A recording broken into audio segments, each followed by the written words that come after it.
أتيناك في صبري هذا الغنى وأنت الذي لم تزل محسنا إذا كنت في كل حال معي فعن حمل همي أنا في غنى الله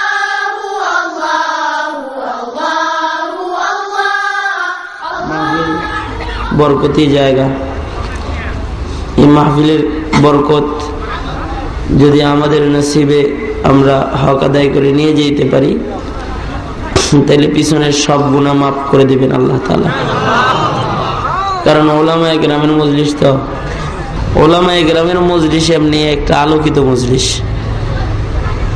এমন একটা আলো মজলিসের মধ্যে আছে যে আলোটা ভিডিও দিয়ে ধরা সম্ভব না, ওইটা মোহাব্বত দিয়ে ধরতে হবে, এটা তাকওয়া দিয়ে ধরতে হবে।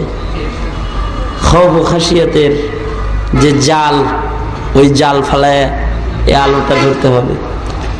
যদি কেউ ধরতে পারে তাহলে সে ওই আলোর দ্বারায় আল্লাহর ওয়াজহুল্লাহ, আল্লাহর চেহারা দেখতে পারবে, ওই আলোর দ্বারা আল্লাহ তাআলার জান্নাত দেখতে পারবে, ওই আলো দিয়ে পুলসিরাত পার হইতে পারবে। এই জন্য ইমামে আজম আবু হানিফা রহমতুল্লাহ আলাইহি, ইমামে আজম আবু হানিফা রহমতুল্লাহ আলাইহি তিনি বলেন, মজলিসুল উলামা মজলিসুল কুবারা আহাব্বু ইলাইয়া মিন মজলিসিল ফিকহ। যে যে কাজ করে তার কাছে ওইটার মূল্য সবচেয়ে বেশি থাকে। ডাক্তারের কাছে ঔষধ নিয়ে গবেষণা অথবা রোগ নিয়ে গবেষণার মূল্য বেশি থাকে। ইঞ্জিনিয়ারের কাছে তার প্ল্যান এর গবেষণামূলক কোনো আলোচনা, এটার দাম থাকে। মুফাসসিরদের কাছে তাফসীরের আলোচনার মূল্য বেশি থাকে, মজলিসের মূল্য বেশি থাকে। ফকিহদের কাছে ফিকহি গবেষণার মজলিসের মূল্য বেশি থাকে। কিন্তু ইমামে আজম আবু হানিফা রহমতুল্লাহ আলাইহি বলেন যে আমার কাছে ফিকহ শাস্ত্রের গবেষণার মজলিসের চাইতেও বড়দের মজলিসে বসে বসে বড়দের চেহারা দেখা অথবা মুত্তাকি উলামায়ে কেরামের মজলিসে বসে তাদের চেহারা দেখা আমার কাছে ফিকহি গবেষণার মজলিসের চাইতে অনেক বেশি প্রিয়। এর একটা কারণ, বড়দের মজলিসে এমন জিনিস পাওয়া যায়, এমন বরকত পাওয়া যায় যেটা দুনিয়ার আর কোনো জায়গায় তালাশ করে পাওয়া যায় না। সিরাত কমিটির উদ্যোগে আয়োজিত মাহফিল, তাই নবী আলাইহিস সালাতু ওয়াস সালামের আলোচনা যে সূরায় আছে, সনকান্দা সিরাত কমিটির উদ্যোগে আয়োজিত মাহফিল। এই নবী আলাইহিস সালাতু ওয়াস সালামের আলোচনা, চরিত্রের কথা, পবিত্রতার কথা যে সূরায় আছে, এই সূরা থেকে আপনাদের সামনে প্রথম অংশ তেলাওয়াত করছি। সূরাটা বড় বরকতি সূরা, সূরার নাম সূরাতুল কালাম, সূরার নাম কলম সূরা, সূরাটার নামই কলম। সূরাটা নাজিল হইল কেন? আরবের লোকরা আল্লাহর দোস্তকে গালিগালাজ করত, কখনো কাফেরেরা পাগল বলে গালি দিল। নবী আলাইহিস সালাতু ওয়াস সালামকে বিভিন্ন ভাবে হেয় প্রতিপন্ন করলো। আরশের মালিক আল্লাহ তার দোস্তের উপরে গালি চলে গেছে গা। এবার তার দোস্তের তহারা, তার পবিত্রতা আর শান বলবেন। তার বন্ধুর রিসালাত, রিসালাতে মুহাম্মদী সাল্লাল্লাহু আলাইহি ওয়াসাল্লামকে আল্লাহ তাআলা মুমিনের কলবের মধ্যে বদ্ধমূল করে দিবেন। রিসালাতে পয়গম্বরী, পয়গম্বর আলাইহিস সালাতু ওয়াস সালামের রিসালাতকে মানুষের কলিজার মধ্যে বসায়া দেওয়ার জন্য আল্লাহ তাআলা একটা সূরা কোরআনে কারীমে নাজিল করছেন, যার নাম সূরাতুল কালাম। এই সূরা আপনাদের সামনে পড়েছি বাবা। সূরাটার শুরুতেই আল্লাহ তাআলা কসম খায়া তার হাবিবের আলোচনা করেছেন, কসম খায়া তার হাবিবের চরিত্রের কথা বলবেন। কসম খায়া তার হাবিব যে চরিত্রওয়ালা এ কথা বলার জন্য সূরার শুরুতেই আল্লাহ কসম করছেন। আল্লাহ তাআলা কসম কইরা দুনিয়ার কোন নবীর চরিত্র বর্ণনা করে নাই। আল্লাহ কসম কইরা আদমের চরিত্র বর্ণনা করে নাই, কসম কইরা নূহ নবীর চরিত্র বর্ণনা করে নাই, কসম কইরা মূসা আলাইহিস সালামের পবিত্রতা তাহারাত বর্ণনা করে নাই। আল্লাহ কসম কইরা কোনদিন ইব্রাহিম খলিল ইসমাইল আলাইহিস সালাম সহকারে, হযরত ইসহাক সহকারে, হযরত ইয়াকুব, হযরত ইউসুফ সহকারে, হযরত ঈসা পর্যন্ত যত পয়গম্বর আসছে, কোন পয়গম্বরের তাহারাত আর পবিত্রতার কথা আল্লাহ তাআলা কসম করে কোথাও বলে নাই। একজন পয়গম্বরের চরিত্রের কথা আল্লাহ তাআলা কসম করে আল্লাহর কোরআনে বলছেন, কসম করে তার চরিত্রের কথা আলোচনা করেছেন।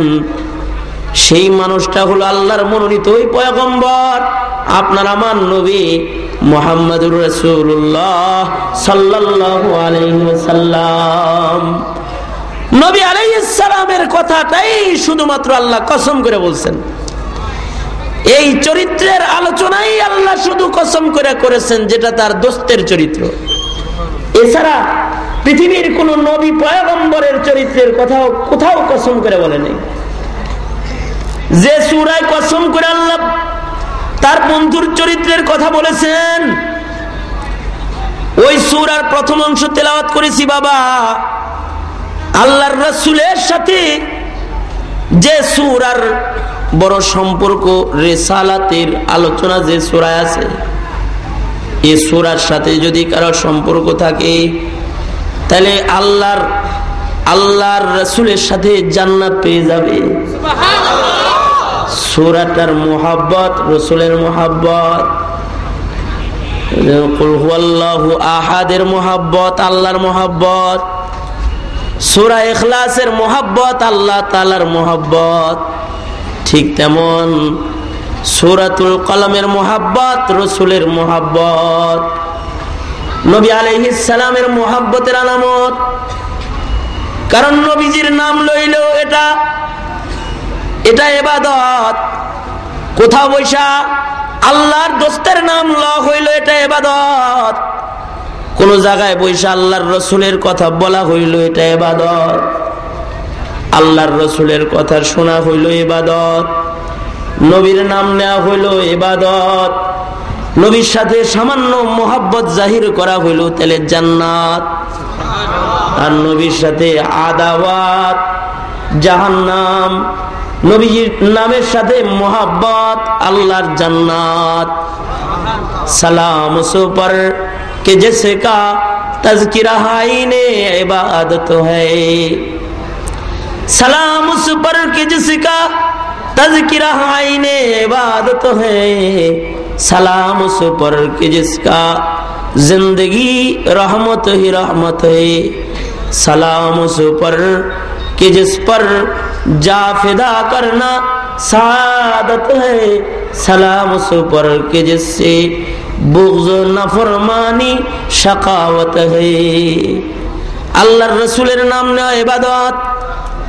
এইজন্য আল্লাহর রাসূলের কথা যে সূরায় আছে ওই সূরার আলোচনা শোনা ইবাদত। আল্লাহর রাসূলের মুহাব্বত ইজহার করা ইবাদত ও জান্নাত। আল্লাহর রাসূলের সাথে নফরত, আদাওয়াত জাহান্নাম। এইজন্য বাবা বড় মুহাব্বতের সাথে সূরাটার আলোচনা যদি করা যায় তাহলে রাসূলের মুহাব্বতের দলিল হয়। যদি মুহাব্বতের সাথে শোনা যায় তাহলে নবীজির মুহাব্বতের দলিল হয়, নবীজির সাথে জান্নাতে যাওয়ার জন্য বাহানা হয়। আল্লাহ আপনি আজকের আলোচনা আপনার দোস্তের সাথে জান্নাত পাওয়ার উসিলা বানায়া দেন। আপনারা বলুন আমিন। আরো জোরে আওয়াজ দিয়ে বলেন আমিন। সূরার শুরুতে একটা অক্ষর আছে, নুন অক্ষর, হুরুফুল মুকাত্তাআত থেকে একটি অক্ষর নুন। এরকম কোরআন শরীফের জায়গায় জায়গায় অক্ষর দিয়ে দিয়ে আল্লাহ কোরআনের সূরা শুরু করেছেন, সূরার শুরুতে জায়গায় জায়গায় অক্ষর দিয়ে দিয়ে কোরআন শুরু করছেন, সূরা শুরু করছেন।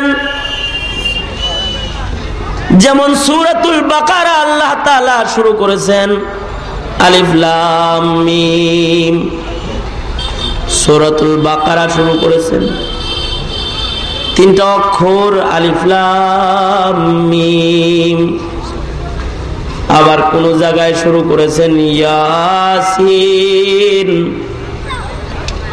কোন জায়গায় শুরু করেছেন তাসিন মিম, কোন জায়গায় শুরু করেছেন হামিম, কোন জায়গায় শুরু করেছেন আলিফ লাম রা, কোন জায়গায় শুরু করেছেন সাদ, কোন জায়গায় সূরা শুরু করেছেন নুন। অক্ষর দিয়ে দিয়া আল্লাহ তাআলা কোরআনের সূরা শুরু করেছেন। এই অক্ষরগুলো কি বলা হয়? হুরুফুল মুকাত্তাআত। এগুলো আয়াতে মুতাশাবিহাত। এই অক্ষরগুলোর তরজমা কোনো মানুষ জানে না।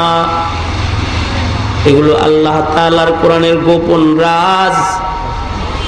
আকল বিবেক দিয়া এই অক্ষরগুলোর মর্ম উদ্ধার করা মানুষের জন্য সম্ভব নয়। মানুষের সম্পর্কে বেখবর, আল্লাহর দোস্ত শুধুমাত্র বাখবর, আর মানুষ বেখবর। আকল দিয়া মঙ্গলের খবর লইতে পারবে, আকল দিয়া চাঁদের খবর লইতে পারবে, আকল দিয়া জমিনের তথ্য আবিষ্কার করতে পারবে, আকল দিয়া মাছের একেবারে সমুদ্রের অতল গহীনে কি আছে, পানির মধ্যে কি আছে তা বের করতে পারবে।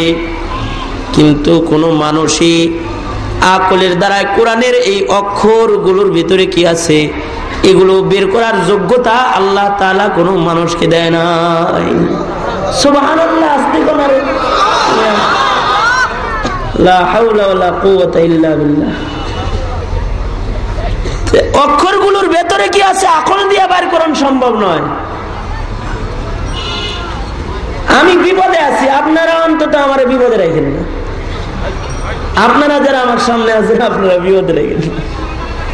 সবার তবিয়ত তো একরকম না, সবাই সবভাবে কথা বলতে পারে না। মানে অনেকে আছে চোখ বন্ধ করে কথা কইতে থাকবো, আপনি শোনেন আর না শোনেন, চোখ খুইলা দেখবো যে লোক নাই তাও কইতেই আছে। আমি এরকম পারি না। আমার সামনে যদি কেউ নড়াচড়া করে আমার মনটা চায় ওর ঘাটটা ধরে বসাই যায়, এরকম মনে চায়, বুঝলেন না? সামনে অন্তত যারা থাকবে তারা আমার সাথে কথা বলবে। আমি কথা বলতেছি এগুলো সবক, দ্বীনি নসিহত সবক, তারা সবক বুঝতেছে এমন ভাবে আমার দিকে তাকায় থাকবে। তা আমার তবিয়ত হলো এরকম।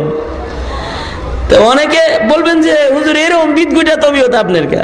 আরে এটা বিদগুটা না, আল্লাহ এক একজন রে এক এক ধরনের তবিয়ত দিছে, আল্লাহরই কাম। হযরত হারুন আলাইহিস সালাতু ওয়াস সালামের তবিয়ত দিছে ঠান্ডা, মানে চোখ বন্ধ করে খালি দাওয়াত দেয়, না মানলেও কিছু কয়টায় না, বুঝলেন না? বাসুর বানায় পূজা করতেছে তাও কিছু কয় না। কিন্তু মুসা নবীর তবিয়ত আর একরকম দিছে। আয়েশা যেন দেখছি উল্টা পাল্টা, তো যারা উল্টা পাল্টা করতেছে তাদেরও তো ধরছেই। হারুন নবীর চুল আর দাড়ি ধইরা ঘুরান মারছে আসার দেওয়ার লেগে। এক তবিয়ত হইল, দুজনই তো পয়গম্বর। শুধু কি তাই? শুধু একটুকু না, তাওরাত মাথায় আসিল, এটারে আসার দিছে রাগের চোটে। আজরাইল জান্নিতে আইছে, এক থাপ্পড় দিয়ে চোখ কানা করে হালাই দিছে, একটা চোখ পইড়াই গেছে। তো চোখ ধইরা আজরাইল আল্লাহর কাছে যায়, আল্লাহ কার রূহ বের করতে পাঠাইছিল, চোখ তো দিছে শেষ, এটা ঠিক করে দাও আগে। এরপরে ঠিক করে দিছে। তো সবার তবিয়ত একরকম না। যা বলতেছি এটা দায়িত্ব তো, তাই বলতেছি। কারণ ওলামায়ে কেরাম হলো জল্লাদ, আল্লাহর জল্লাদ। এগোর কাছে আল্লাহর চাবুক আছে, কোরআন হাদিসের চাবুক। এইটা দিয়া খালি ধৈরা ধৈরা পিড়াইবো, যে পিঠ না বেশি খাইবো ও তত বেশি পাক হয়ে জান্নাতে চলে যাবো, অসুবিধার কিছু নেই। ওই চাবক আর কি, ওই জল্লাদ যেমন পিঠায় তার দাম বাড়ে নাই, আল্লাহর কাছে আল্লাহর তালাবুলা বান্দাগুলার অনেক দাম। আপনারা যারা ঠান্ডার মধ্যে নিচে বসেছেন আপনাদের কিন্তু অনেক দাম। মৌলবী উপরে বৈশা বড় বড় কথা কয়, কয় কোনো দাম, হ্যাঁ দাম তো আছে, কিন্তু আসলে আল্লাহর কাছে এটা জল্লাদ। জল্লাদ রাজার ছেলেকে পিটায়। হাকিমুল উম্মত থানভী রহমাতুল্লাহ আলাইহি বলছেন, এই কথাটাও হাকিমুল উম্মত মুজাদ্দিদুল মিল্লাত মাওলানা আশরাফ আলী থানভী রহমাতুল্লাহ আলাইহির কথা বাবা। তিনি বলেন, দেখো রাজার ছেলে আসামি, তাই জল্লাদ রাজার ছেলেরে পিটায়, রাজার নির্দেশে রাজার ছেলেরে জল্লাদে পিটায়, তাই বলে কিন্তু জল্লাদের দাম রাজার ছেলের চাইতে পারে নাই। শাস্তিটা মাপ হয়ে গেলে রাজার ছেলে আবার রাজা হয়ে যাবে, জল্লাদ জল্লাদি থেকে যাবে। ঠিক তেমন হাকিমুল উম্মত থানভী রহমাতুল্লাহ আলাইহি বলে, মৌলবীরা আল্লাহর জল্লাদ, তাই পিটায়, তাই শক্ত কথা কয়। অনেক সময় মৌলবী শক্ত কথা বইলাও নিচে পড়া রয়, আর আল্লাহর তালাবুলা বান্দাটা সাজা পায়া হেদায়েত লইয়া একেবারে আল্লাহর কাছে চলে যায়, উপরে যেয়ে বসে থাকে, আল্লাহর কাছে যেয়ে বসে থাকে। তো বহরহাল বাবা যে কথা বলতেছিলাম, সবকিছু আকল দিয়ে বের করা যায় না। আকলের বাহাদুরির আমল চলছে এখন, আকলের আমল। আকল দিয়া বিজ্ঞান গবেষণা করা উপরের দিকে যাইতে আছে। আকলের দ্বারা বাতাসের মাধ্যমে তাম দুনিয়া নিয়ন্ত্রণ করা কত কিছু করতেছে, ইন্টারনেট আবিষ্কার করতেছে, জমিনের তথ্য বাইর করতেছে, কিন্তু আকল আসলে সবকিছু পারে না। আকলও আজ এক জায়গায় আল্লাহর কাছে। আকলও দুর্বল, কারণ আমি যে ইনসান বানাইছে আকলটা আল্লাহ কিছু দুর্বলতা রাখে দিছে। যদি দুর্বলতাই না রাখে তাহলে বান্দা কেমনে হবে? सरापा आजिज़ी होने ने बंदा कर दिया हमको, सरापा आजिज़ी होने ने बंदा कर दिया हमको, अगर ना हम खुदा होते जो दिल बे आरज़ू होता, अगर ना हम खुदा होते जो दिल बे आरज़ू होता। যেদিক দিয়ে দন্ডি ওই দিক দিয়ে কিছু অযোগ্যতা কিছু অপরাধতা থেকেই যায়, এই যে থাইকা যায়, এর লেগেই মানুষ আল্লাহর গোলাম আর আল্লাহ তাআলা হলো মানুষের মালিক। আকল সব জায়গায় কাজ করে না। আকল দিয়ে আলিফ লাম মিমের অর্থ বাইর করন যায় না। আকলের দ্বারা ইয়াসিনের অর্থ বাইর করন যায় না। আকল দ্বারা সাদের অর্থ বাইর করন যায় না। আকল দিয়ে অনেক কিছু করা যায়। আল্লাহ কয় দূরের এত কিছু আকল দিয়ে বাইর করে একেবারে বুদ্ধিজীব হয়ে গেল। কয় এত কাছে আছে কোরআন খুলে দেখো আলিফ লাম মিম। এত বড় বুদ্ধিজীব যদি তুমি হয়ে থাকো তাহলে বুদ্ধি দিয়া আলিফ লাম মিম বাইর কর, দেখি কি আছে। পারবি না। আজ দুর্বল, দুর্বলতা দিয়া মানুষের জিন্দেগি ভরপুর। আলিফ লাম মিম তরজমা বাইর করতে পারলো না, এটা আকলের উপরে একটা চ্যালেঞ্জ। হরফুল মুকাত্তাত, আকল যে বান্দার এটা দুর্বল, এর একটা চ্যালেঞ্জ এটা। কিন্তু নুকিলা আন আবি বকর সিদ্দিক রাদিয়াল্লাহু আনহু وأيضا نقل عن علي رضي الله عنه هما قال, হযরত আবু বকর হযরত আলী দুইজন সাহাবী বলে, কোরআন শরীফে যে অক্ষরগুলো আছে এগুলো কি জানোনি? এর তরজমা তুমি বলতে পারবে না, এর তরজমা কোনো মুফাসসিরে বলতে পারবে না, এর তরজমা কোনো গবেষকের তরজমা বলতে পারবে না। এটা হলো হযরত আলী, হযরত আবু বকর বলে লিকুল্লি কিতাবিন সিররুন ওয়া সিররুল্লাহি ফিল কুরআনি আওয়াইলুস সুয়ার। সব লেখারই কিছু গোপন তথ্য আছে। আল্লাহ তাআলা তার বন্ধু, তার দোস্তের সাথে কিছু প্রেমের আলাপ করছেন। আল্লাহর কথা কোরআনের মধ্যে আল্লাহ কিছু গোপন কথা তার বন্ধুর সাথে আলাপ করেছেন। বন্ধুর সাথে ইশারায় কিছু গোপন আলাপ করেছেন। সিররুল্লাহ, আল্লাহ তাআলার গোপন রাজ। এই গোপন রাজ বুঝার যোগ্যতা আল্লাহ তাআলা তার বন্ধু ছাড়া আর কাউকে দেয় নাই। আল্লাহ তাআলার সকল কথা সবাই বুঝবে তা হয় না।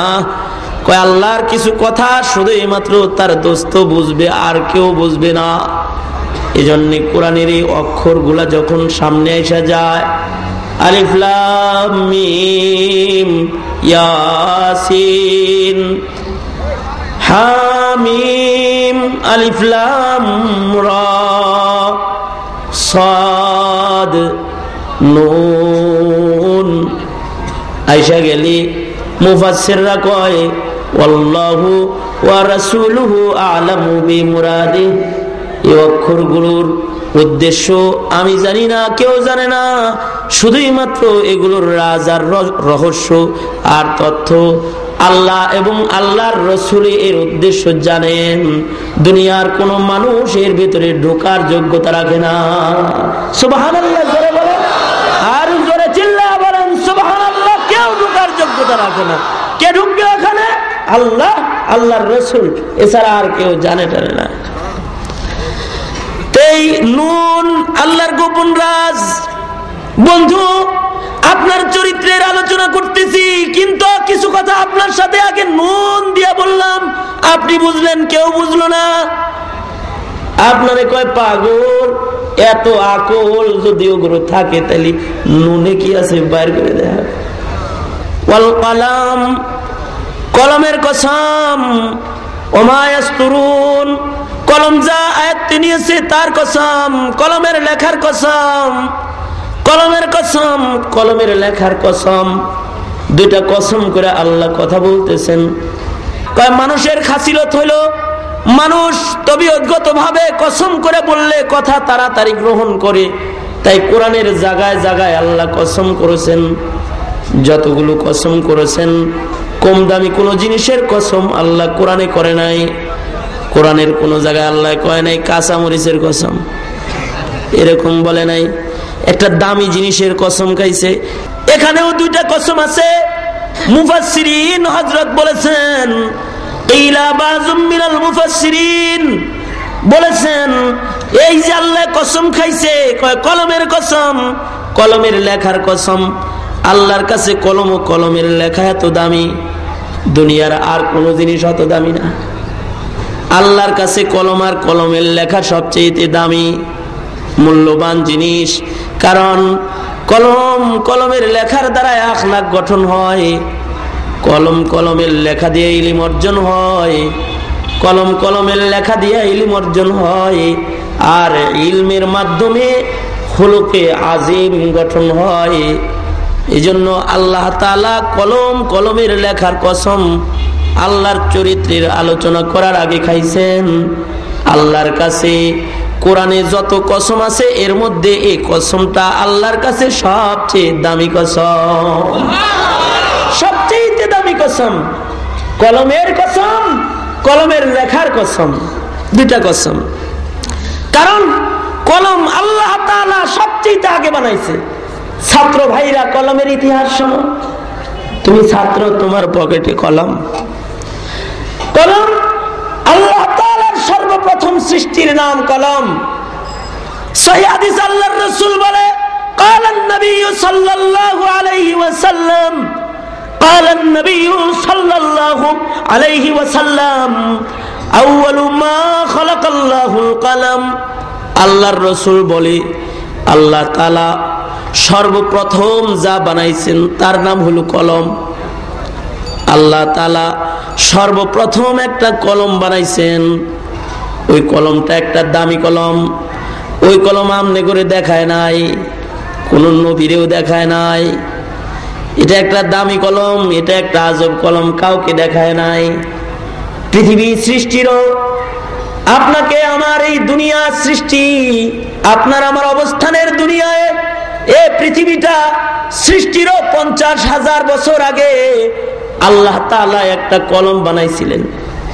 পৃথিবী সৃষ্টিরও 50,000 বছর আগে আল্লাহ তাআলা একটা কলম বানাইছিলেন, যে কলমটা আল্লাহর সৃষ্টির আউয়াল সৃষ্টি, আল্লাহর সৃষ্টির মধ্যে প্রথম সৃষ্টি। সব জিনিসের ইতিহাস আছে, রাসূলের কাছে সকল কিছুর ইতিহাস আছে। মিয়াজারদার কাছে সব নাই, কিন্তু নবীজির কাছে সব আছে। পৃথিবী সৃষ্টির 50,000 বছর আগের ইতিহাস ও রাসূলকে ইলমের মাধ্যমে আল্লাহ দান করছে। এজন্য রাসূল বলেন, قال النبي صلى الله عليه وسلم قال النبي صلى الله عليه وسلم أوتيت علم الأولين والآخرين। আল্লাহর রাসূল বলে যে আল্লাহ তাআলা আউয়ালিন আখিরিনের সকল ইলম আমাকে দিয়ে দিয়েছে। আমাকে এটা দেয়া হয়েছে, আল্লাহর রাসূলকে দিয়েছে। আল্লাহর রাসূল এই কথা বলতেছে। আল্লাহর রাসূল বলে সবার আগে আল্লাহ কলম বানাইছে। কলম কবে বানাইছে? দুনিয়াটা সৃষ্টির, পৃথিবী সৃষ্টির 50,000 বছর। এক বছর 50 বছর না বেটা, 50,000 বছর আগে আল্লাহ তাআলা একটা মাখলুক বানাইছেন, তার নাম হলো কলম। পৃথিবী সৃষ্টির 50,000 বছর আগে ওটার সৃষ্টি। ওই কলমটা দুনিয়ার সাধারণ কলমের মতো কলম না। ওই কলমটা এমন একটা কলম, দুনিয়ার কলম আর একজনে ধইরা লিখতে হয়, এই কলমটা একা একা নিজেই লিখতো। সুবহানাল্লাহ বললে গুনাহ হবে না? আরো জোরে চিল্লায় সুবহানাল্লাহ, আরো জোরে আওয়াজ দিয়ে বলেন সুবহানাল্লাহ। এটা একটা আজব কলম।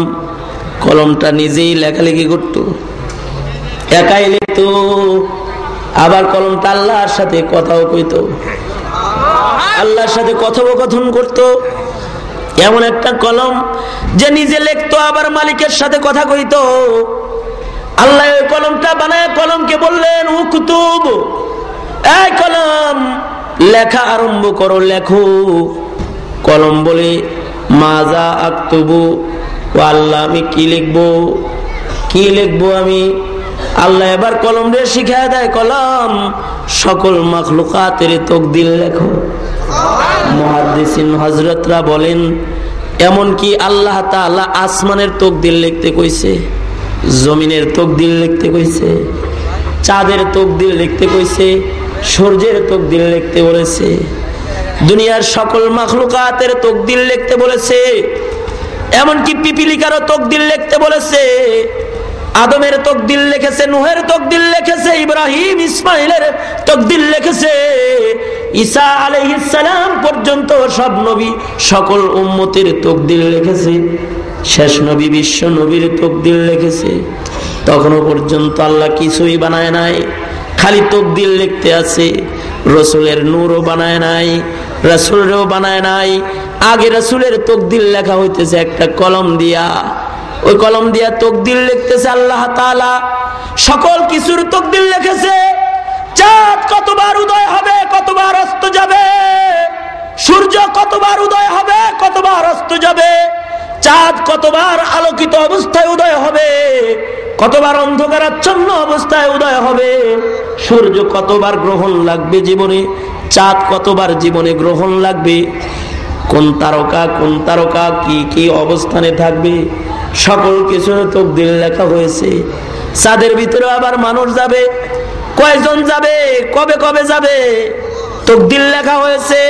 কোন ইনসান কোথায় কিভাবে, কার বা তার বাপ কি, তার মা কি, কোন ঔরসে কার জন্ম হবে, কোন জমিনে আবার তার মৃত্যু হবে, কোন জায়গায় তার কবর হবে, কোথায় তার রিজিক খতম হবে, সকল কিছুর তাকদীর গুলো আল্লাহ তাআলা কলমকে বললেন, এই কলম, সব তুমি লিখতে থাকো, লিখতে থাকো।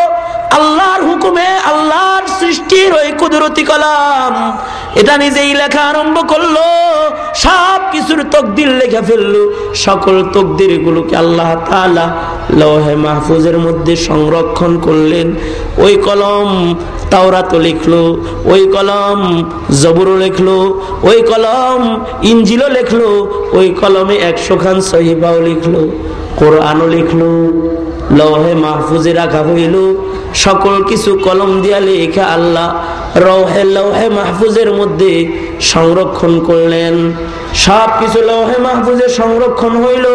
কলম লিখতে আরম্ভ করেছে, লেখাও শেষ হয়েছে। এমন এক কুদরতি ইতিহাস, রাসূল বলে, হ্যাঁ, তকদিরও লেখা শেষ, কলমের কালিও শেষ। তকদিরও লেখা শেষ হয়েছে, কলমও শুকায় গেছে। জাফাল কলম, কলম শুকায় গেছে, কলমও শেষ, তকদির লেখাও শেষ, কলমের কালিও শেষ। কলম শেষ হয়ে গেছে, কলমের ইতিহাস সেখানে আল্লাহ তাআলা শেষ করে দিলেন। এটা একটা কলম, এটা পৃথিবী সৃষ্টির আগে আল্লাহ বানাইছিলেন। এটা একটা কুদরতি কলম হতে পারে। আল্লাহ তাআলা তার বন্ধুর চরিত্রের আলোচনা করবেন, তাই লৌহে মাহফুজে কলমের দ্বারায় তাওরাত জবুর ইনজিল সহকারে যত ইলম আর যত আখলাক আল্লাহ তাআলা কলমের দ্বারায় লিখছেন। আল্লাহর দোস্তের তকদির, আল্লাহর দোস্তের চরিত্রের কথা বলার আগে আল্লাহ তাআলা চরিত্র লেখার ওই কলমের কসম করে কথা বলতেছে। সুবহানাল্লাহ। এই কলমটাও দামি, এই কলমের লেখাগুলো দামি। এই কলমের লেখা আল্লাহ তাআলা পাল্টাবে না কখনো। এজন্য আত-তাকদীর লা ইয়ারুদ্দু, এই কলমের লেখা চেঞ্জ হবে না। এটা এমন দামি কলম, এর কালি ওইরকম দামি যে এটা দিয়ে যা লেখা হয়েছে এটা চেঞ্জ হবে না, পাল্টানো হবে না। এটা একটা কলম বাবা। আর একটা কলম হলো দুনিয়ার কলম, আর একটা কলম দুনিয়ার কলম, যেটাকে ইলম আর হিকমতের কলম বলে বাবা। ইলম আর হিকমতের কলম হইতে পারে আল্লাহ তাআলা দুনিয়ার ইলম আর হিকমতের কলমের কসম খায়া কথা বলতেছে। এই কলমটা কিন্তু দুনিয়ার কলম, দুনিয়ারও একটা কলম আল্লাহর কাছে অনেক দামি। দুনিয়ায় যে কলম দিয়ে আপনি আমি লিখি, এই কলমের মধ্যে কিছু কলমের কালি আল্লাহর কাছে খুব দামি। আমাদের বুজুর্গরা, মুরব্বীরা কয়, তালিবুল ইলমদেরকে উৎসাহ দিয়ে দিয়ে চোখের পানি ফেলায়া আমাদের বাপ দাদারা ওয়াজ করে কয়, বাবা, তোদের হাতে যে কলমটা আছে, যে কলমের দ্বারায় কোরআন লিখতেছস, যে কলমের দ্বারায় হাদিস লিখতেছস, তোদের এই কলমের কালি আল্লাহর কাছে যুদ্ধের ময়দানে শহীদ সাহাবীদের গায়ের তাজা রক্তের চাইতে তোদের কাছে আল্লাহর কলম, যেটা তোদের কাছে শরীয়ত আর ইসলাম লেখার জন্য আসছে, এই কলমের কালিটা আল্লাহর কাছে শহীদদের তাজা রক্তের চাইতে অনেক বেশি দামি। সুবহানাল্লাহ। এটা একটা কলম বাবা। এই কলমের দ্বারা আখলাক লেখা হয়, যেই কলম দিয়ে কোরআন লেখা হয়। এই কলম, বলবেন এই কলমের কথা কি কোরআনে আছে? জি জি বাবা, এই কলমের কথাও কোরআন শরীফ আল্লাহ প্রথমে বলছে। হিরা পর্বতের গুহায় যখন আয়াত নাজিল হইতেছে, হিরা পর্বতের গুহায় আল্লাহর রসুলের কাছে দামি ইলমগুলা যখন আসতেছে, আল্লাহর রসুলের কাছে হিরা পর্বতের গুহায় দামি ইলম নাজিল হইতেছে। আল্লাহর রসুল হিরা পর্বতের গুহায় সাধনা করতেছে। হযরতে জিবরাইল দামি ইলম লইয়া আল্লাহর রসুলের কাছে আসছে। এই ইলম দিয়ে আখলাক গঠন হবে, এটা আখলাক গঠনের ইলম। এই ইলমের দ্বারা চরিত্র গঠন হবে। যখন মক্কার লোকেরা চরিত্র হারায় ফেলেছে, যখন মক্কা নগরে আখলাক নাই, বাপ সন্তান আখলাক হারায় ফেলেছে, মা তার সন্তানের সাথে আখলাকের আচরণ করে না, সন্তান তার মায়ের সাথে আখলাকের আচরণ যখন করে না, যখন মানুষ নেশাগ্রস্ত অবস্থাকে এটা নিজের জন্য উত্তম অবস্থা মনে করে বদ আখলাক। যখন আরবে কালো ছায়া পড়ে গেছে, বদ আখলাকের চূড়ান্ত সীমানায় মানুষ পৌঁছে গেছে, এই বদ আখলাককে আখলাকের দ্বারাই পাল্টানো হবে যে ইলমের মাধ্যমে। এই ইলমটা আল্লাহ তাআলা তার বন্ধুর সিনার উপরে নাজিল করতেছেন, তার বন্ধুর সিনায় নাজিল হইতেছে। এই ইলম নাজিল হওয়ার সময় সর্বপ্রথম যে আয়াতগুলো নাজিল হয়েছে ওটা হলো দ্বীন শিক্ষার আয়াত নাজিল হয়েছে, দ্বীন শিক্ষার আয়াত। কারণ চরিত্র গঠন করতে হইলে দ্বীনি শিক্ষা দরকার। আল্লাহ তাআলা চরিত্র গঠনের শিক্ষানীতি আরম্ভ করতেছে। চরিত্র গঠনের শিক্ষক কইরা আল্লাহ তাআলা আল্লাহর বন্ধুকে জমিনের মধ্যে সেট করতেছে। চরিত্র গঠনের তালিম আসমান থেকে আসতেছে। প্রথম যে আয়াতগুলো আসলো ওই আয়াতের মধ্যে শিক্ষার আলোচনা আল্লাহ তাআলা করতেছে, চরিত্র গঠনের শিক্ষা। তার বন্ধুর কাছে কোরআনের আয়াত নাযিল হয়ে গেল, সূরা আলাকের ওই আয়াতগুলা, ইকরা বিসমি রাব্বিকাল্লাযী খালাক, ইকরা বিসমি রাব্বিকাল্লাযী খালাক, খালাকাল ইনসানা মিন আলাক, ইকরা ওয়া রাব্বুকাল আকরাম আল্লাযী আল্লামা বিল কলম, আল্লাযী আল্লামা বিল কলম, আল্লাযী আল্লামা বিল কলম আল্লামাল ইনসানা মা লাম ইয়ালাম। ওখানে যে কলমের কথা আছে বাবা, এই কলমটা হলো জিবরাইল আমিন একটা কলম রাসূলের কাছে দিয়েছে, যেটা কোরআন লেখার কলম। যেই কলমের মতো কলম আল্লাহর রাসূল ওই কলমটা আল্লাহর কাছ থেকে পায়া কোরআন লেখার জন্য, হাদিস লেখার জন্য আল্লাহর রাসূল একটা কলম হযরত আবু হুরায়রার হাতে তুলে দিয়েছিলেন। আল্লাহর রাসূল একটা কলম হযরত আব্দুল্লাহ ইবনে আব্বাসের হাতে তুলে দিয়েছিলেন। আল্লাহর রাসূল একটা কলম হযরত আব্দুল্লাহ ইবনে মাসউদের হাতে তুলে দিয়েছিলেন।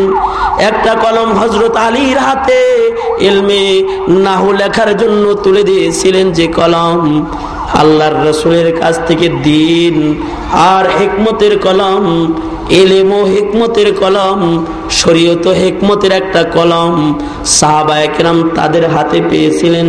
সাহাবায়ে কেরামের হাত থেকে তাবিঈনরা পেয়েছিল, তাবিঈনদের হাত থেকে তাবিঈনরা ওই কলম পেয়েছিল।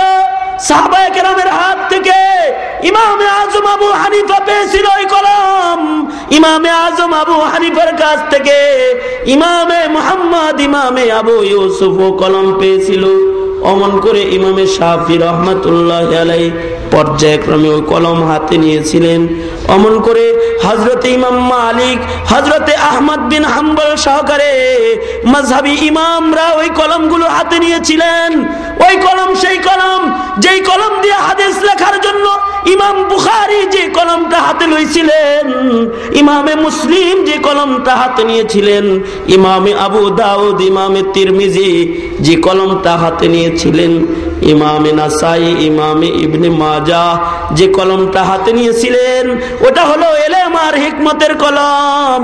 যে কলমটা কাসেম নানুতুবি হাতে নিয়েছিলেন, যে কলমটা ইয়াকুব নানুতুবি হাতে নিয়েছিলেন, যে কলমটা হযরত মাহমুদুল হাসান দেওবন্দি হাতে নিয়েছিলেন, যে কলমটা হুসাইন আহমদ মাদানী হাতে নিয়েছিলেন, যে কলমটা মুফতি রশিদ আহমদ গঙ্গোহী হাতে নিয়েছিলেন, মুফতি রশিদ আহমদ গঙ্গোহীর শাগিরদরা হাতে নিয়েছিল, শাইখুল হাদিস জাকারিয়া রাহমাতুল্লাহ আলাইহি হাতে নিয়েছিলেন, হযরত ইলিয়াস রাহমাতুল্লাহ আলাইহি যে কলম দিয়ে উসুল লিখেছেন, যে কলমের দ্বারা হাকিমুল উম্মত, মুজাদ্দিদুল মিল্লাত মাওলানা আশরাফ আলী থানভী রাহমাতুল্লাহ আলাইহি তরবিয়াত লিখেছেন, ওই কলম, যেই কলম ওনাদের কাছ থেকে হাফিজ হুজুর পাইছিলেন, যেই কলম পীরজি হুজুর পেয়েছিলেন, যেই কলম শামসুল হক ফরিদপুরি পেয়েছিলেন, যেই কলম আথার আলী রহমাতুল্লাহ আলাইহি পেয়েছিলেন, যে কলম আকাবির উলামায়ে দেওবন্দ পেয়েছিলেন,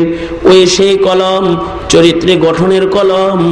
ওই কলমটা পর্যায়ক্রমে আকাবির উলামায়ে দেওবন্দের হাত থেকে আলেম উলামারা মাদ্রাসাগুলোর ভিতরে কোরআন লেখার জন্য যে কলমগুলো রেখে দিছে, এই কলমগুলোকে খ্রিস্টানেরা ভয় পায়, এই কলমগুলোকে দাদারা ভয় পায়, কারণ তারা জানে এই কলমের কালির আওয়াজ যদি মানুষের কাছে চলে যায়, এই কলমগুলো যদি এর লেখা এর ইলম যদি মানুষের সিনায় সিনায় চলে যায়, তাহলে ওই মানুষগুলাকে আল্লাহর রাসূলের চরিত্রে পাওয়া যাবে। ও মানুষগুলাকে কোনোদিন বদাখলাক বানানো সম্ভব না। ঠিক কিনা? জোরে আওয়াজ দিয়ে বলেন, আরো জোরে আওয়াজ দিয়ে বলেন, ঠিক কিনা? জোরে বলেন। এই জন্য দাদা গোষ্ঠীরা মাদ্রাসার কলমগুলোকে বন্ধ করার চক্রান্ত করে, আলেম ওলামার কলমকে থামায় দেওয়ার চক্রান্ত তারা করে। ঠিক কিনা? জোরে আওয়াজ দিয়ে বলেন। তাছাড়া আলেমদের কাছে আল্লাহর কসম কোন আলেমের কাছে বোমা নাই, কোন তালিবুল ইলমের কাছে তাদের কাছে রিভলভার নাই, তাদের কাছে কোনো অস্ত্র নাই। তাদেরকে এরপরেও জঙ্গি অপরাধী বলে গালি দিয়ে দিয়া তাদের কাছে যে যায়, এটা হলো আখলাকের কলম বন্ধ করার জন্য যায়। ঠিক কিনা? জোরে বলেন। আখলাকের কলম বন্ধ করার জন্য যায়।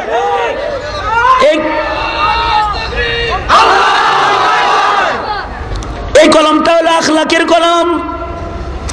যদি দুনিয়ার এই কলমটা আখলাক গঠনের কলম হয়, তাহলে ওই কলমটা আল্লাহর কাছে একটা দামি কলম।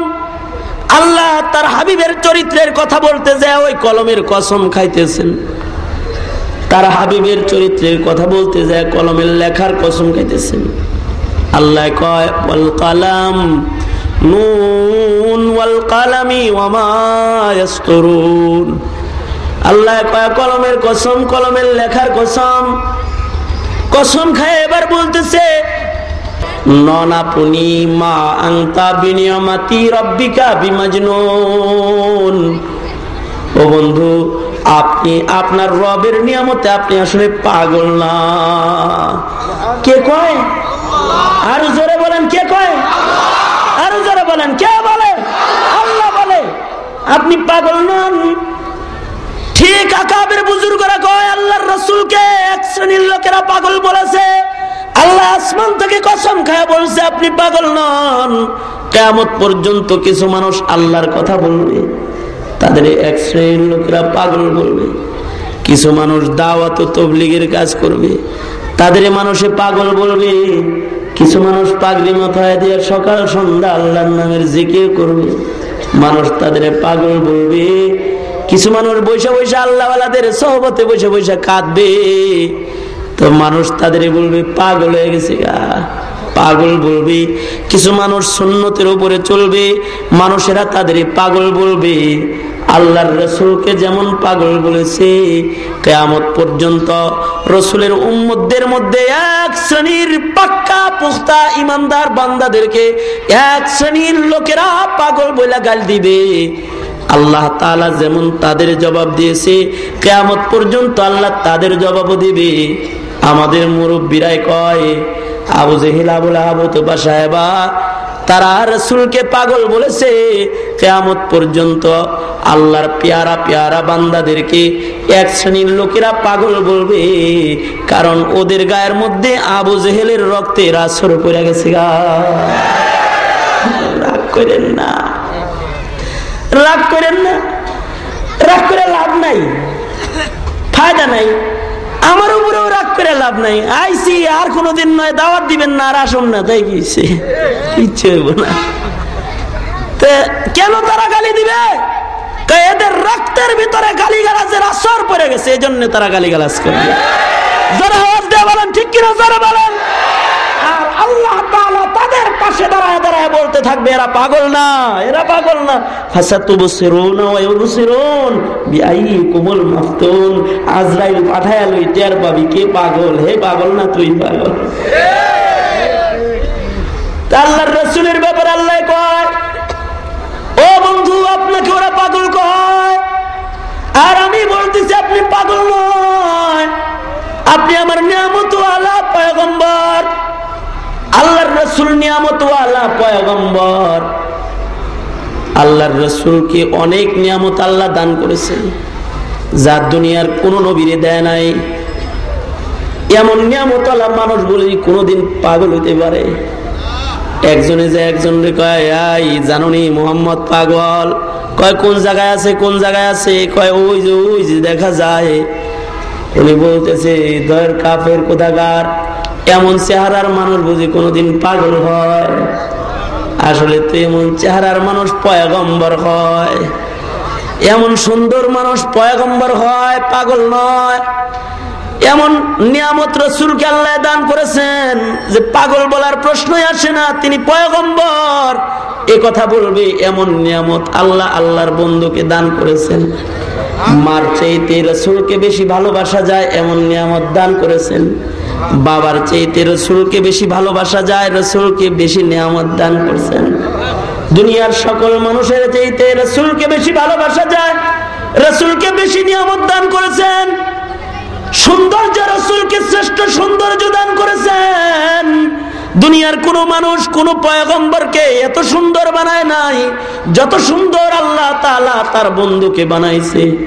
এজন্য দুনিয়ার কোন পয়গম্বরের চেহারায় কাপড়ের নেকাব দেওয়ার জরুরত পড়ে নাই, কিন্তু আল্লাহর দোস্তের চেহারার উপরে কাপড়ের নেকাব দেওয়ার দরকার পড়ছে। এজন্য জান্নাতি পর্দা দিয়া আল্লাহ তাআলা আল্লাহর হাবিবের চেহারা সব সময় ডাইকা রাখছে, কোন সময় খুলছে। যখন যখন আল্লাহর রাসূলের চেহারাটা খুলছে, চেহারা দেখে মানুষ বেদিশা পাগল হয়ে গেছে। সুবহানাল্লাহ। পুরা 23 বছরের হায়াতে, গোটা 63 বছরের জিন্দেগিতে কয়েকবার মাত্র রাসূলের চেহারার আলো আল্লাহ খুলছে। একবার পয়গম্বর মসজিদে বসা ছিলেন, মসজিদে নববীতে বসা, পাশ দিয়ে সাহাবী যাইতেছে, রাস্তা দিয়া যায়, আবু দারদা চিৎকার দিয়ে কয় কিয়ামত হয়ে গেছে, কিয়ামত। কয় কে বলেছে কিয়ামত? কয় দেখো না আসমানে আকাশে চাঁদ নাই, কিয়ামত হয়ে গেছে গা। কয় কে বলেছে আকাশে চাঁদ নাই? আসমানে নজর করে দেখ, তাকায় দেখ, দেখ ওই যে আকাশে চাঁদ আছে। এবার আবার আকাশে তাকায় বলে হ্যাঁ আকাশে চাঁদ তো আকাশে দেখা যায়, তাহলে ওইটা মসজিদের ভিতরে কি দেখলাম? আবার মসজিদের নজর করে তাকাইছে, তাকায়া দেখি আকাশের চাঁদ আকাশে দেখা যায়, মসজিদেও চাঁদের টুকরা দেখা যায়। মসজিদে যে চাঁদটা দেখা যায় আসলে ওটা চাঁদ নয়, ওটা বিশ্ব পয়গম্বরের চেহারা দেখা যায়। কিন্তু আকাশের চাঁদের চাইতে মসজিদের চাঁদটাকে বেশি আলোকিত দেখা যায়। শ্রেষ্ঠ নিয়ামত, সৌন্দর্যের নিয়ামত রাসূলকে দেওয়া হয়েছে। আল্লাহ কয় মান তা বিনিয়ামতি রাব্বিকা বিমাজনুন। পয়গম্বর আপনার রবের নিয়ামতে আপনি পাগল না, শ্রেষ্ঠ সৌন্দর্যটা আপনাকে দেওয়া হয়েছে নিয়ামত, শ্রেষ্ঠ ইলম রাসূলকে দেওয়া হয়েছে নিয়ামত, শ্রেষ্ঠ আখলাক রাসূলকে দেওয়া হয়েছে নিয়ামত। এছাড়াও রাসূল বলে, আল্লাহর রাসূল বলে, এছাড়াও আল্লাহর রাসূল বলে, নবী আলাইহিস সালাতু ওয়াস সালাম কয় ও আমার উম্মতেরা, আল্লাহ তাআলা আমাকে সাহেবের নিয়ামত পয়গম্বর করে বানাইছে, আলামিনের রহমত করে আমারে বানাইছে। আমাকে এমন 5টা নিয়ামত আল্লাহ দান করেছে যা দুনিয়ার আর কোনো পয়গম্বরে আল্লাহ দেয় নাই। তার মধ্যে একটা নিয়ামত হলো আল্লাহর রাসূল বলে আল্লাহ আমাকে রব দান করেছে, এটা দুনিয়ার কোনো অন্য নবীরে দেয় নাই। রব মানে হলো আল্লাহর রাসূল বসে থাকলে আল্লাহর রাসূলের উপস্থিতির একটা প্রভাব জমিনের মানুষের কলিজার ভিতরে ছিল।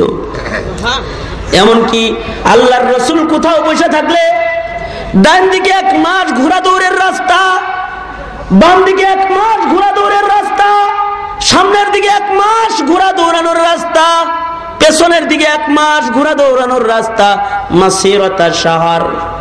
রাসূল কোথাও বসে থাকলে 1 মাস ঘোড়া দৌড়ায় ডানে বামে সামনে পিছনে যতদূর যাওয়া যায় এমন জমিনের বিশাল সাম্রাজ্যের এরিয়ার মধ্যে আল্লাহর রাসূলের উপস্থিতির একটা প্রভাব প্রত্যেকটা মানুষের কলিজার ভিতরে আসর করে থাকতো।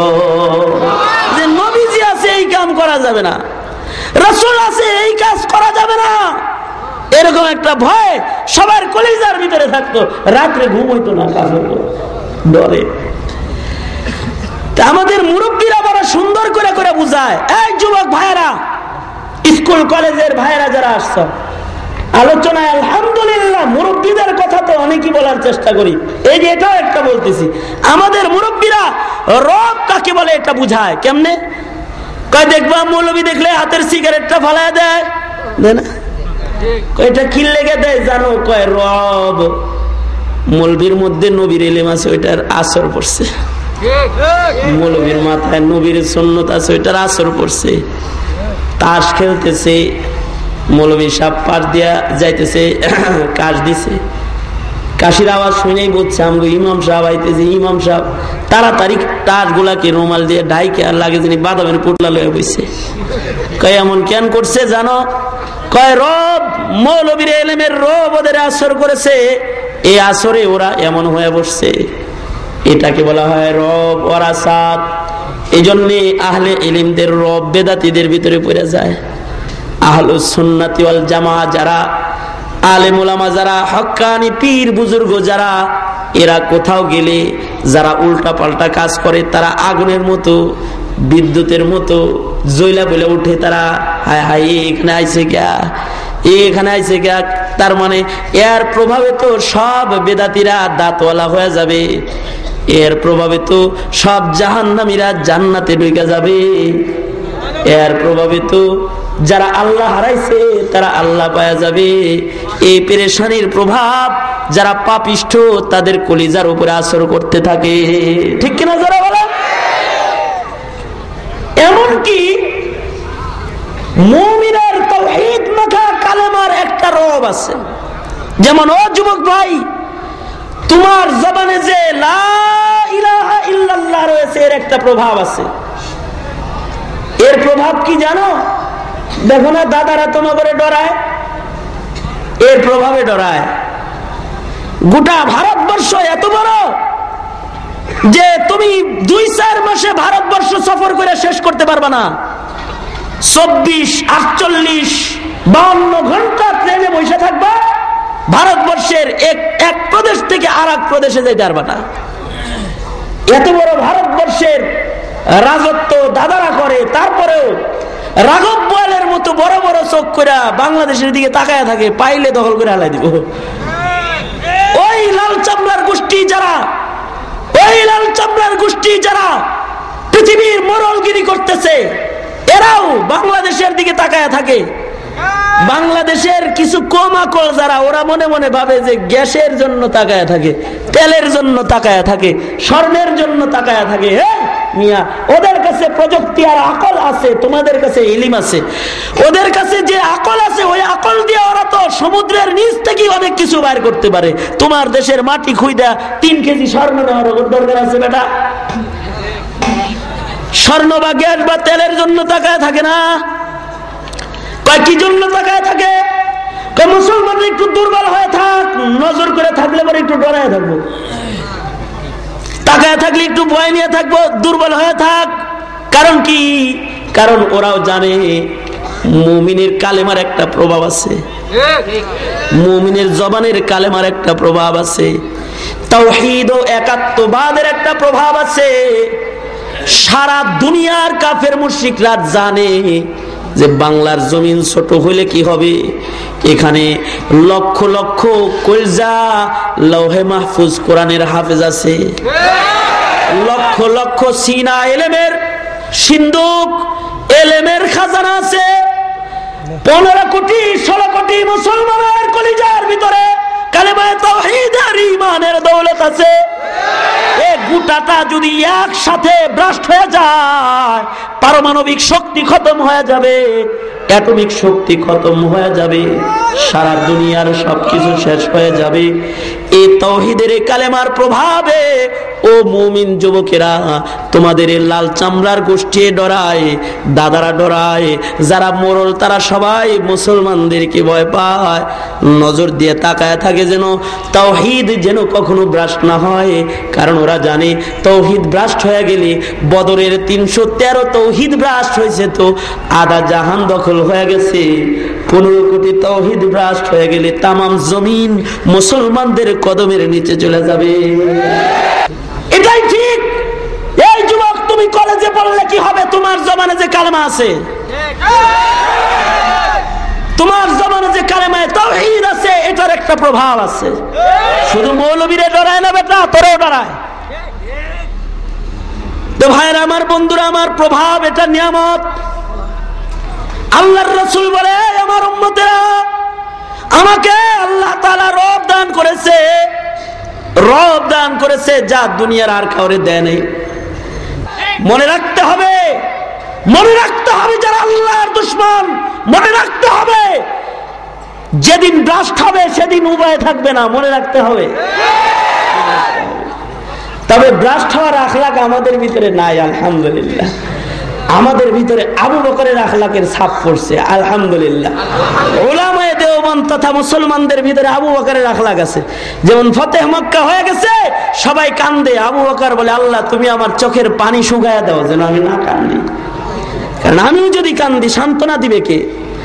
এজন্য আমাদের উলামায়ে কেরাম ব্লাস্ট হয় না, এরা সান্ত্বনা দেয়, কারণ এদের ভিতরে যে খুলুকে আযীম আছে। এটাও নবী আলাইহিস সালাতু ওয়াস সালামের একটা ওয়ারাসাত। মুসলমানদের নবী আলাইহিস সালামের ওয়ারাসাত খুলুকে আযীম।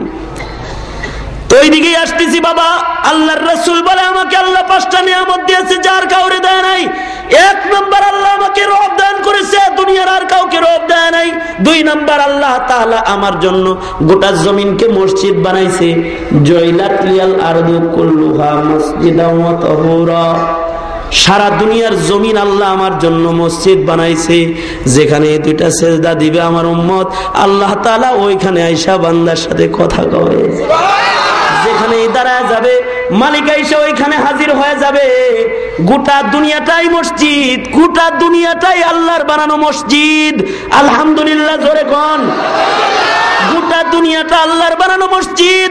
এজন্য কিছু যুবক ভাইরা বলে, হুজুররা মসজিদে থাকে, হুজুররা এরকম করে কা? আমরা কি মসজিদে থাই? আমরা থাই জোরে জঙ্গল।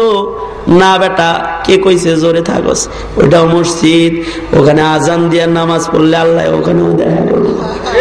জয়লাত লিয়াল আরদু কুল্লুহা মসজিদাও ওয়া তাহুরা। মসজিদ, পুরা দুনিয়াটাই মসজিদ। মৌলবীরা খালি থাকবো মসজিদে। যেখানেই দৌড়াও, মসজিদের বাইরে যাওয়ার ক্ষমতা কারণ নাই। গোটা দুনিয়াটাই মসজিদ। এই দুনিয়ার মসজিদের জমিনকে কেউ যদি গুনাহ দিয়া নাপাক করে, তাইলে ইয়াউমা ইযিন তুহাদ্দিসু আখবারহা বিআন্না রাব্বাকা আওহা লাহা। জমিন ওই দিন কথা বলবে, আল্লাহ তুমি আমারে বানাইছিলা মসজিদ, এই কমবখতে আমারে নাপাক করলো, তুমি তারে ধরো, যা খুশি তাই করো, ধরো তারে, ধরো। এজন্য স্কুল কলেজের ভাইরা বা আশেপাশের ভাইরা যারা আসছেন, আপনারা খালি মনে করেন না মৌলবীরা মসজিদ মাদ্রাসায় থাকে হেরাই, আর আমরা মসজিদের বাইরে যা পারি তাই করবো না। গোটা জমিন মসজিদ, গোটা জমিনটা আল্লাহ মসজিদ বানাইছে। গোটা জমিনের যেখানে দাঁড়ায় নামাজ পড়বে, আল্লাহর সাথে কথা বলা হবে। আল্লাহর রাসূল বলে, আর একটা নিয়ামত, আল্লাহ আমার জন্য গনিমতের মাল হালাল করেছে। আর একটা নিয়ামত, আল্লাহ তাআলা আমাকে শাফাআত দান করেছে। আল্লাহ তাআলা রাসূলকে শাফাআতে কুবরা দান করেছে। শাফাআতটা শুধু কি আল্লাহ তাআলা আল্লাহর রাসূলরে দিয়েছে? আল্লাহর রাসূলে কয় না, আমার সব নিয়ামতগুলো আমার উম্মতকেও আল্লাহ দিয়েছে। ওই যে আমার উম্মতের আলেম শাফাআত করবে। ক্বালান নবী সাল্লাল্লাহু আলাইহি ওয়াসাল্লাম ইয়াশফাউ ইয়াউমাল কিয়ামাতি আল উলামা। হাফেজে কোরআন শাফাআত করবে, পিতা মাতারে ধইরা জান্নাতে লয়ে যাবে, শাফাআত করবে, শুহাদা শাফাআত করবে। وفي حديث آخر قال النبي صلى الله عليه وسلم يشفع يوم القيامة الأنبياء والعلماء ثم الشهداء। শাফাআত এটাই উম্মতের নিয়ামত। কোরআনের মজলিসে বলতেছেন ইয়াশফাউ ইয়াউমাল কিয়ামাতিল কুরআন। কোরআন শাফাআত করবে, জমিন শাফাআত করবে। এই জমিনে বৈশা কোরআনের কথা শুনছেন, এই জমিন এবার সাক্ষীর জমিন হয়ে গেছে গা, সাক্ষ্য দিবে। এও আপনার ব্যাপারে আল্লাহর কাছে সুপারিশ করবে। সুপারিশ এটা আমার উম্মতের নিয়ামত।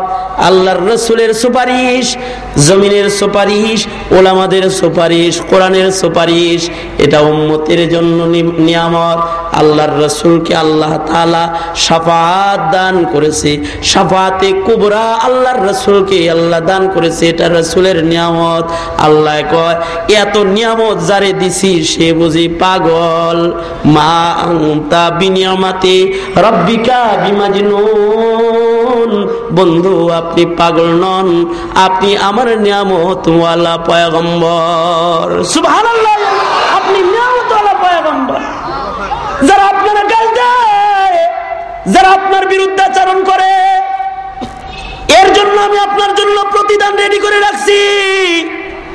এর জন্য বেহিসাব প্রতিদান আমি আপনাকে দান করব। আপনি যে সবর করতেছেন এই জন্য আমি প্রতিদান দিব, কিন্তু ইন্না লাকা লাআজরান গায়রা মামনুন। এই কিয়ামত পর্যন্ত যারা গালিগালাজ সবর করবে তাদেরও আল্লাহর রাসূলের মতো ঘোষণা, প্রতিদান আল্লাহ তাআলা দিবে। কয় তাহলে কি আছে রাসূল আপনার মধ্যে? আপনি তো আসলে পাগল না। ইন্নাকা লাআলা খুলুকিন আযীম। নিশ্চয়ই আপনি সর্বোত্তম চরিত্রের অধিকারী পয়গম্বর। আপনি রাসূল, আপনি রাসূল। অন্য জায়গায় আল্লাহ বলে ওমা মুহাম্মাদুন ইল্লা রাসূল, মুহাম্মাদুর রাসূলুল্লাহ والذين معه أشداء على الكفار ما كان محمد أبا أحد من رجالكم ولكن رسول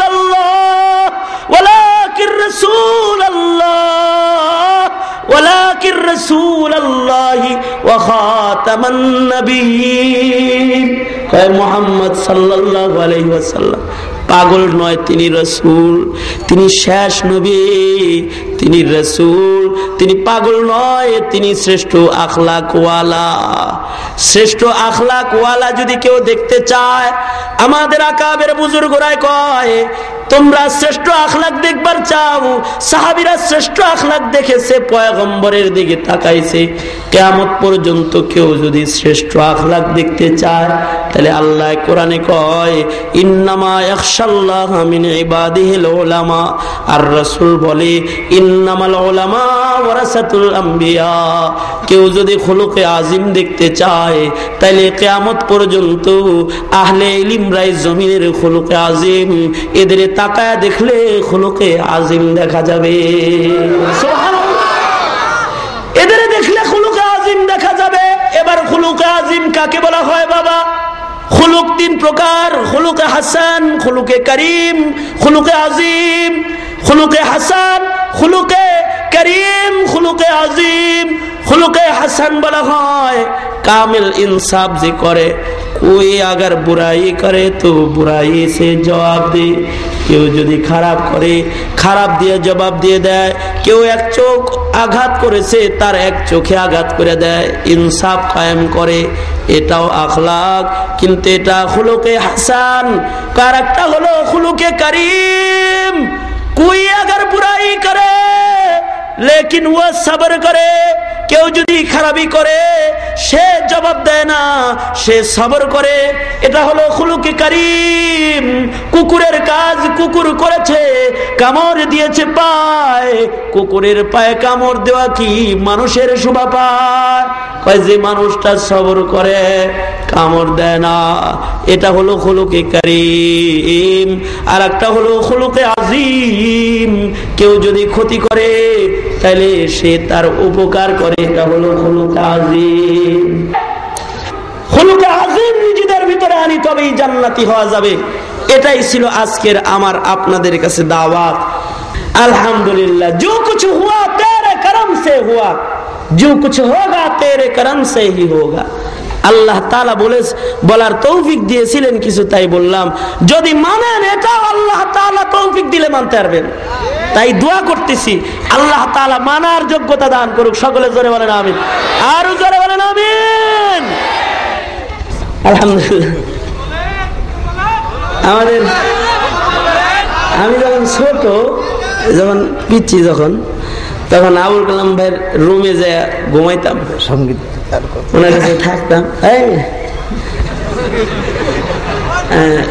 ইসলামী গজল শিখতাম ছোট যখন আমি আইনুদ্দিন আল আজাদ আমি আমরা একসাথে ওনার গজল শিখান ওস্তাদ শিখান গজল সম্রাট আসছে আপনাদের কাছে শ্রদ্ধা ভাজন বড় ভাই আমাগর বস আসছেন আপনাদের কাছে মুফাসসিরে কুরআন হযরতুল আল্লামা হযরত মাওলানা আবুল কালাম আজাদ সাহেব দামাত বরকাতুহুম আপনাদের কাছে গুরুত্বপূর্ণ কথা গুরুত্বপূর্ণ নসিহত গুরুত্বপূর্ণ ইসলামী গজল পেশ করবেন এবং আপনাদের নিয়ে আখিরি মুনাজাত করবেন আমি এই পর্যন্তই শেষ কথা হলো কেউ যদি আখলাক ওয়ালা হইতে চায় খুলুকে আজিম ওয়ালা হইতে চায় রাস্তা কি তো রাস্তা আমাদের মুরব্বীরা বলে আখলাকের ব্যাখ্যা করে কয় আখলাক কি জানো আখলাক হলো সুন্নাত যদি সুন্নতের উপর আইসা যায় তাহলে আখলাক ওয়ালা হয়ে যাবে আখলাক ওয়ালা হইলে আবেদ হয়ে যাবে আবেদ হয়ে গেলে জান্নাতে চলে যাবে সুবহানাল্লাহ এজন্য আল্লাহ তাআলা আমাদের সকলকে সুন্নতি জিন্দেগি দান করেন আমিন সুম্মা আমিন